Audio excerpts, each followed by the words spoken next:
Good morning, cheese lovers. Jill Erber of Cheesetique making a brunch time cheese board. So here I am in my jammies, got my brunch cheeses to go.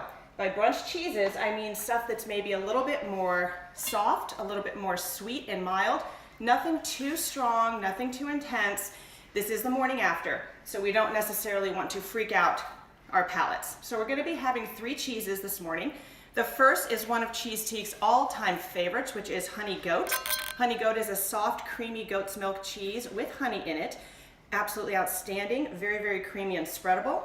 The second is another goat, and it's no accident that we're doing a lot of goat because it tends to be really creamy, tends to be fairly mild and kind of tangy, so it's great, you know, for breakfast yumminess. So this is a beautiful French tiny bûche, which is a little log, a goat log, and it's covered, if you can see, in beautiful flower petals, which are just gorgeous. So we're gonna put this on our board over here. We're gonna leave some nice space in between our board, or in between our cheeses on our board, rather. And then the third is of something called actually petite breakfast cheese. So this is absolutely beautiful. Cow's milk, delicious, gorgeous little soft, tender, bubbly rind. And what I've done with this one, as usual, is I've given people an example of how to eat it, which is to take out one little wedge of this cheese and put it kind of next to the cheese so that people see an example of how they should attack that cheese. So I've got my 3 cheeses here, and I've got our crackers, which in this case are fantastic Fine Cheese Company crackers, and they're made of walnuts, believe it or not, so it's not your typical like weedy cracker. They actually taste like, I don't know, like a little biscuit made of walnuts, because it's a biscuit made of walnuts, and they're great, great, great with goat cheese. So I'm just gonna kind of layer these into the center of my cheeses here, so they're front and center. Got a little spreader. Usually recommend having more than one of these for your cheeses, just so you're not mixing your cheeses, but this morning we're gonna keep it simple, and we're gonna put our spreader right at the edge of the board. So here's our very simply prepared brunch cheese board. And again, the reason this is so outstanding is because the cheeses are going to be relatively mild, relatively creamy, and they're just beautiful to behold, frankly. So they're gonna be a fun visual experience as well, which we always want our cheese boards to be. Another little special addition to kind of make a sweet but spicy complement here is our peanut preserves, which are made by this fabulous woman in DC. She's the coolest thing ever. Love you.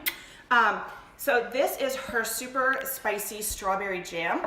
It's so fantastic because obviously it's strawberry, so it's sweet, but it's also super, well, I think it's spicy. Some people might be like, there's no spice at all.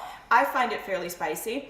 It adds a really cool, again, spicy, sweet complement to your kind of savory, tangy cheeses. So we have our little dollop of jam there, which you should encourage people to mix with their cheeses. We've got your beautiful walnut crackers, and then of course, beverage is required. So this morning, we're gonna do a special cocktail. I know that a lot of people like to do mimosas on the weekend, but you can do a mimosa just a little too easily. So today we're doing an elderflower osa.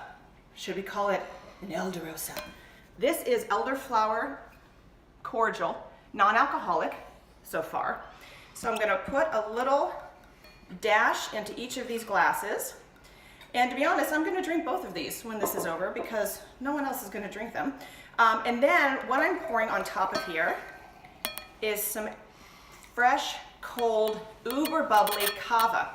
Cava's wonderful because it's made in the same method as champagne, but cava's from Spain. You get the same wonderful creaminess, the wonderful delicate bubble, full flavor, but it's like 1/1000th of the price of true champagne. And so for kind of a quick cocktail like this, it's a wonderful, wonderful avenue to pursue.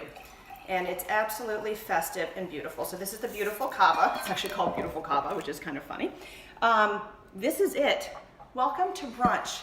No cooking required. Have a wonderful weekend. I'm gonna drink my Elderosa and eat my cheese now. Have a great one.